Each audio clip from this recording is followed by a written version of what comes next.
गौसे आदम ने उससे पूछा तो कहा हाँ, मर्तबा ईसा का बड़ा है, उन्होंने मुर्दों को जिंदा किया है, कुरान कहता है, तुम्हारे नबी ने भी किया।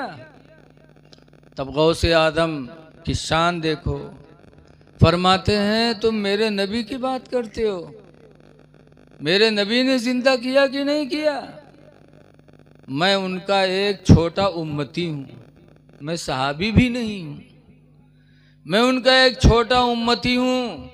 तुम नबी की बात करते हो मेरे, मुझे कहो, जिस मुर्दे को कहो मैं उसको जिंदा कर दूंगा। कह दो सुभान अल्लाह यार, ओ वाकई में हद हो गए।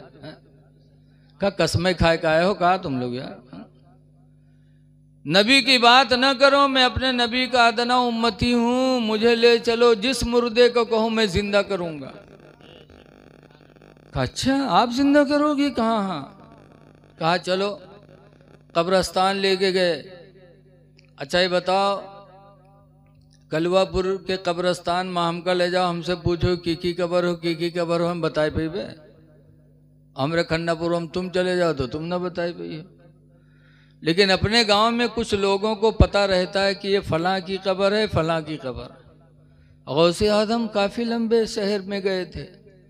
जब कब्रस्तान गौसे पाक को लेके गए तो जो ऊंची कब्रें थी दिखाई पड़ रही थी, उनकी तरफ लेके चले तो गौसे आदम कहते कहाँ जा रहे हो, यहाँ भी तो कब्र है। जो बराबर जमीन थी, लोगों ने कहा यहाँ कहाँ कब्र है? कहा यहाँ भी कब्र है, और कहो तो नाम भी बता दूं किसकी कब्र है। अच्छा, गौसे आदम कहते गवैये की कब्र है। अच्छा जिंदा करो। गौसे आदम ने भी फरमाया कुम बिइज़्निल्लाह, जैसे फरमाया अल्लाह के हुक्म से खड़ा हो जा। रवायत गवाह है कि कब्र फटी और वो गवैया कब्र से बाहर निकला और निकल के कहता है अब्दुल कादिर जिलानी क्या कयामत आ गई? कहा नहीं। कहा तो क्या कयामत आने वाली है? कहा ना अभी आई है ना अभी आने वाली है। कहा फिर मुझे क्यों उठाया गया? मैंने तो सुना था कि कयामत ही के दिन मुर्दे कब्र से उठाए जाएंगे, फिर मुझे क्यों उठाया गया? तब गौसे पाक ने फरमाया था अपने नबी की अजमत को दिखाने के लिए, अपने नबी की अजमत को दिखाने के लिए। फिर वो सलाम किया, कब्र के अंदर गया, कब्र मिल गई। वो ईसाई जो लोगों का ईमान लूटने आया था, गौसे आदम की बरकत से उसे ईमान की दौलत नसीब हो गई। उसने कहा गौसे पाक अब्दुल कादिर, जब तुम्हारा मर्तबा इतना ऊंचा है तो जिसकी उम्मती हो उसका मर्तबा कितना बुलंद होगा। तो ये गौसे आदम थे अल्हम्दुलिल्लाह। आजकल नहीं कि ईमान लाने के बाद भी कहते हैं कि ना नबी कुछ नहीं कर सकते। गौसे पाक का ईमान क्या था कि तुम मेरे नबी की बात करते हो, हम तो उनके उम्मती हैं, हमको कहो, जिस मुर्दे को कहो मैं जिंदा कर दूं। आज ईमान लाने के बाद लोग भाग जाते हैं, कहते हैं नबी कुछ नहीं कर सकते मादअल्लाह। वो तो वही अबू कुफार का भी अकीदा था कि जो नबी होगा हम जैसा नहीं होगा। अबू जहल एक मर्तबा मुट्ठी में बंद करके कंकरियां लेके गया था। कहा था मोहम्मद आप नबी हैं? कहा हाँ। कहा जो नबी होगा उसे गैब की खबर रखता होगा, वो बंद चीज़ों को भी वो जान लेता होगा, नबी होगा। अगर तुम नबी हो तो बताओ मेरी बंद मुट्ठी में क्या है? तो सरकार ने क्या फरमाया था? फरमाया था मैं बता दूं कि तेरी मुट्ठी में क्या है, या जो तेरे मुट्ठी में है वो खुद बता दे कि मैं क्या हूं। कहा ऐसा भी हो सकता है? कहा ऐसा भी हो सकता है। अल्लाह के रसूल ने जो हुक्म दिया तो अबू जहल की बंद मुट्ठी में कंकरियों की से आवाज आई, ला इलाहा इल्लल्लाह मुहम्मदुर रसूलुल्लाह सल्लल्लाहु अलैहि वसल्लम। जब कंकरियों ने कलमा पढ़ के सुनाया, नबी की रिसालत की गवाही दी, तो अबू जहल ने उठा के कंकरियों को फेंका और कहा हद हो गई, मोहम्मद का जादू इन पर भी चल गया। मातल्लाह, नसीब में ईमान नहीं था, ईमान होता तो फौरन ईमान ले आता, कलमा पढ़ लेता। ऐ लोगों, याद रखो, बगैर ईमान के अल्लाह हमारी कोई भी इबादत कबूल नहीं करेगा। ईमान नाम है नबी करीम सल्लल्लाहु अलैहि वसल्लम से सच्ची मोहब्बत का। एक बात और सुन लो, इस्लाम की सबसे पहली लड़ाई का नाम क्या है? जंगे बद्र। क्या नाम है? अब्बास सरकार के चचा, वो भी कुफ्र में थे, तो बद्र में हुजूर से लड़ने आए थे। और जब लड़ने घर से निकले थे तो अपनी बीवी को एक थैली में दिरहम और दीनार भर के दिया था, सोना चांदी। कहा, बीवी मैं जंग में जा रहा हूँ, पता नहीं मरूं कि जीऊं। अगर जी गया तो कोई बात नहीं, अगर मर गया तो इस दौलत से तुम अपनी जिंदगी गुजारना। अब आए जंगे बद्र में, अल्लाह ने कामयाबी दे दी मेरे पैगंबर को। तो अब्बास पकड़े गए, बहुत से लोग पकड़े गए और कैदी बनाकर मदीना लाए गए।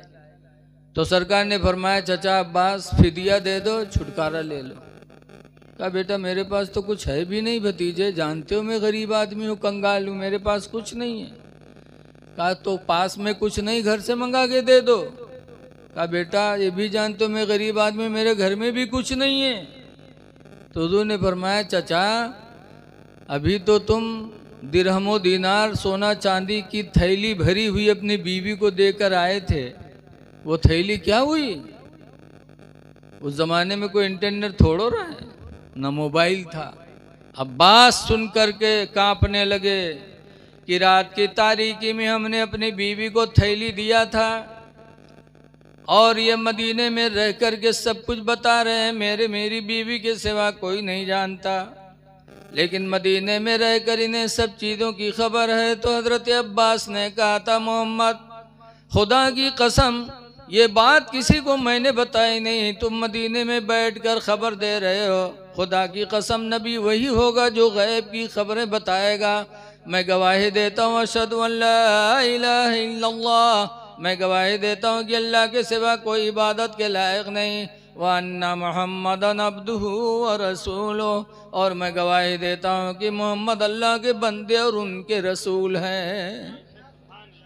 हजरत अब्बास ने नबी का इल्म गैब देखा तो ईमान लिया। ये सुनकर हजरत अब्बास पर राशा हुआ तारे, ये सुनकर हजरत अब्बास पर राशा हुआ तारे, कि पैगंबर तो रखता है दिलों की भी खबरदारी। इसलिए लोगों ईमान रखो। बरेली शरीफ में एक अल्लाह वाले थे जिनका नाम था धोखा शाह। क्या नाम था उनका? धोखा शाह। बड़े बुजुर्ग थे वो। एक दफा बरेली के कुछ लड़के, इम्तिहान होने वाला था तो पहुंचे, कहा हजरत दुआ कर दो हम सब पास हो जाएं। तो धोखा शाह ने कहा जाओ तुम सब पास हो जाओगे। खुशी खुशी वो लोग चले गए, अपने साथियों को बताया तो उनके कुछ साथी फिर आए उनके पास, तो कहने लगे हजरत हम लोगों का भी इम्तिहान होने वाला है, दुआ कर दो हम लोग पास हो जाएं। तो उन्होंने कहा जाओ तुम सब फेल हो जाओगे। तो रोए लगे लड़के, कहीं हम लोग कौन बिगाड़े रहे हैं जो आप हमको बद्दुआ कर रहे हो। अभी हमारे साथी आए थे तो आपने कहा पास हो जाओगे, हम लोग आए तो आप कहते हो कि फेल हो जाओगे, तुम सब रोने लगे। तब धोखा शाह करीब आए और कहने लगे रो नहीं, मेरा नाम है धोखा, मैं उल्टा काम करता हूँ। जिनको कहा है पास हो जाओगे वो सब फेल हो जाएंगे, और तुमको कहा है फेल हो जाओगे तुम सब पास हो जाओगे, मेरा नाम है धोखा। तो बच्चन का कुछ तसल्ली हुई। इम्तिहान हुआ, इम्तिहान के बाद नतीजा निकला तो पता चला कि जिनको पास कहा था फेल हो गए, जिनको फेल कहा था पास हो गए। वो धोखा शाह बुजुर्ग एक दफ़ा आला हजरत के पास आए, कहा मौलाना अहमद रज़ा बताओ क्या तुम्हारे नबी की हुकूमत ज़मीन पर भी है? हमारे तुम्हारे पैगंबर की हुकूमत क्या ज़मीन के भी वो हाकिम है? आला हजरत ने फरमाया हाँ, अल्लाह ने मेरे नबी को पूरी कायनात पर हुकूमत दे के भेजा है, ज़मीन के भी हाकिम है। धोखा शाह ने कहा कैसे मानूं? वो आला हजरत को जलाल आया पठाने, हाँ सुन, मेरे पैगंबर जमीन के भी हाकिम है, आसमान के भी हाकिम है। ये जैसे जलाल में खड़े हुए आला हजरत फरमाए सुन ले, वह धोखा सा सरपट भगे। जब भगे तो आला हजरत के एक ही लड़के थे मुफ्ती आदम, उस वक्त तो छत पे खेल रहे थे, वह धम से नीचे गिर गए। जब नीचे गिरे तो आला हजरत की बीवी नाराज होने लगी, कहने लगी जब आपको देखो तो आपको जलाल आ जाता है। वो बरेली के बुजुर्ग थे, आपने गुस्से से कहा देखो अल्लाह ताला को अच्छा न लगा, मेरे बच्चे को छत से गिरा दिया। तो आला हजरत उठाने नहीं गए, फरमाया गिराया जरूर है मेरा बेटा, लेकिन जमीन ने मेरे बेटे को तकलीफ नहीं दी। जब उठाया गया मुफ्ती आदम को तो हकीकत में कोई तकलीफ नहीं पहुंची थी। ये देख ही रहे थे मुफ्ती आदम को कि धोखा सा फिर आ गया। अब आने के बाद कहते हैं मौलाना अहमद रजा, खुदा की कसम मेरा ईमान हो गया कि मेरे नबी की हुकूमत ज़मीन पर भी है, कि मेरे मसले को अल्लाह साबित करने के लिए तुम्हारे बेटे को ज़मीन पे गिरा दिया छत से, और गिरा और ज़मीन ने चोट नहीं लगाया। इसका मतलब कि अल्लाह ने हमें दिखाना चाहा कि सुन ले मेरे महबूब की हुकूमत ज़मीन पर भी। तो ऐ लोगों, आसमान पर भी मेरे नबी की हुकूमत, जैसे कि हज़रत हलीमा सादिया जब हुजूर मक्का में पैदा हुए। आजकल बड़ा इख्तलाफ है, कोई कहा था 12 के पैदा नहीं भे रहा है, कोई कहते कबू पैदा हुए रहा है। तारीखें कई तरह की हैं। एक तारीख में है कि 9 रबीउल अव्वल को सरकार पैदा हुए, एक तारीख में कि 8 को पैदा हुए, लेकिन सही तारीख जो जमहूर है यानी अक्सर उम्मत का कौल है वो ये है कि सरकार 12 रबीउल अव्वल को सुबह सादिक के वक्त पैदा हुए। लेकिन बहुत से जाहिल कहा था उनके अम्मा पढ़े लिखे नहीं रहे, वो तारीख लिख नहीं पाए, लागत ही सहित मौजूद रहा, ये लिखना है तारीख। अरे जब उनकी माँ नहीं लिख पाए तो तुम मौजूद थे कि तुम्हारे बाप दादा मौजूद थे। ऐसे ही इमाम हसन को जब जहर दिया गया तो जहर देने वाले का नाम इमाम हुसैन ने पूछा था, भाईजान आपको जहर किसने दिया? कहा खून की उल्टी हो रही थी, तड़प रहे थे इमाम हसन। पूछा भाईजान क्या हुआ? कहा मुझे किसी ने जहर दे दिया। तो कहा किसने जहर दिया? कहा नाम पूछ के क्या करोगे? कहा मैं बदला लूंगा आपका। तो इमाम हसन ने कहा था हुसैन तुम्हें बदला लेने की ज़रूरत नहीं है, मैंने अपना मामला खुदा के हवाले कर दिया, तुमसे बेहतर बदला लेने वाला मेरा रब है। इमाम हसन ने नाम नहीं बताया। और बाद में यहाँ पता नहीं को जान गवा कहला कि उनकी बीवी जहर दी इसरा। बताओ घर वालों को पता नहीं, दूर दराज वालिन का पता होगा। वही हाल आज है, कहते हैं माँ आमना नहीं पढ़ी लिखी नहीं थी, वो लिख नहीं पाई, तो वो लिख नहीं पाई तो तुम कैसे जान गए भाई? इसलिए इख्तलाफ उम्मत में नहीं होना चाहिए। तो सरकार जब पैदा हुए हलीमा के घर गए तो हलीमा का खुद बयान है कि सरकार मेरी गोद में थे और जैसे जैसे मैं अपनी गोदी में लेती थी उनके हाथ हिलते थे, पैर हिलते थे, जिधर जिधर सरकार के हाथ हिलते थे उधर उधर चांद और सूरज घूमा करते थे। चांद घूमा करता था, चांद चक्कर लगाता था। बचपन में मेरे नबी की ये फजीलत कहने वाले आला हजरत इमाम अहले सुन्नत रदी अल्लाह ताला अन्हु फरमाते हैं कि चांद झुक जाता जिधर उंगली उठाते महद में, महद यानी माँ की गोद में, चांद झुक जाता जिधर उंगली उठाते महद में, और क्या ही चलता था इशारों पर खिलौना नूर का। ये नबी की हुकूमत की शाहिद ज़ाहिरी मिसाल है कि मेरे नबी की हुकूमत अल्लाह ने ज़मीनों पे भी किया था, आसमानों पर भी किया था। तो इसलिए कुरान कहता है कि जब तक नबी को अपना हाकिम नहीं मानोगे जब तक तुम ईमान वाले नहीं हो सकते। और दूसरी बात ये भी रखो कि जो लोग कहते हैं नबी इंसान हम भी इंसान, हमरे तुमरे मेहरुआ बलाए नहीं आवत है जो उन कमाए खवावा जाते हैं, बलाओ यार तो जाते बाहर। और नबी इशारा कर देते तो डूबा सूरज वापस आता, चांद दो टुकड़े हो जाता। ये नबी की हुकूमत नहीं है। सूरज उल्टे पांव पलटे, चांद इशारे से हो चाक। सूरज उल्टे पांव पलटे, चांद इशारे से हो चाक। अवंधे नजदी देख ले, ताकत रसूलुल्लाह के। ईमान और हलाल रोजी, ये दोनों चीजें बहुत जरूरी हैं। गौसे पाक ये रिज़्क़े हलाल की बरकत ही थी। रिज़्क़े हलाल की बरकत थी कि गौसे आदम ऐसा चमके। और देखो हमारे तुम्हारे इमाम आज़म अबू हनीफा रहमतुल्लाह अलैह, जिनके हम लोग मानने वाले हैं। कूफा में एक जनाजा हुआ तो मिट्टी देने गए इमाम आज़म कब्रस्तान, तो कब्र में रख रहे थे, देरी थी और धूप बहुत तेज थी।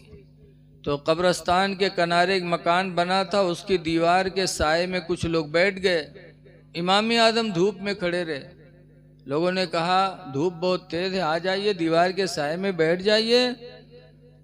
तो इमाम आज़म कहते हैं कि नहीं, मैं नहीं आऊँगा। कहा क्यों? तो इमाम आज़म कहते हैं ये जिसका मकान है, मकान वाला मेरा कर्जदार है। अब ये कर्जा मेरा अदा नहीं किया है, मैं उसके दीवार के साए में बैठूंगा, उसके मकान की दीवार के साए से मैं फ़ायदा उठाऊंगा। और मेरा कर्जदार है तो मुझे डर लगता है कि अल्लाह ताला कहीं सूद खाने वालों में मेरा नाम न शामिल कर दे, इसलिए मैं उसके करीब नहीं आऊँगा। ऐसी साफ सुथरा रोज़ी इमाम आज़म अबू हनीफा की। और आज हम मुसलमान हैं और सूद खा रहे हैं। सूद से बचो। अल्लाह ताला ने कुरान करीम में साफ साफ फरमाया, इन्नल्लाह अहल्लल्लाहुल बैअ व हर्रमर रिबा। अल्लाह ताला ने तिजारत को हलाल फरमाया और सूद को हराम फरमा दिया। इसलिए कोशिश करो कि कभी हमारी रोजी हराम न हो। हदीस पाक में मेरे नबी फरमाते, मन अकल लुक़मतम मिनल हराम, जिसने एक नवाला हराम का खा लिया, लानहु कुल्लु मलकिन मा फिस समावाति वल अर्दि, तो तमाम फरिश्ते उस पर लानत भेजते हैं जो ज़मीन व आसमान के अंदर हैं। व इन माता अला तिलकल हाला, और अगर वही हराम लुक़मा खाने के बाद तौबा न किया और मर गया उसी हालत में, फमावाहु जहन्नम, तो नबी फरमाते उसका ठिकाना जहन्नम है। इसलिए लोगों, एक हराम लुक़मा हमारे आपके हलक़ों में नहीं जाना चाहिए। आज हसन हुसैन के नाम पर दुनिया क्यों फिदा है? रसूलुल्लाह सल्लल्लाहु अलैहि वसल्लम के घर में सदका की खजूरों का ढेर लगा था। हसन छोटे थे, पहुँचे, खजूर उठा के खा लिया। अल्लाह के रसूल ने देख लिया तो हुजूर ने उंगली डाल के हसन से उल्टी करवाया था।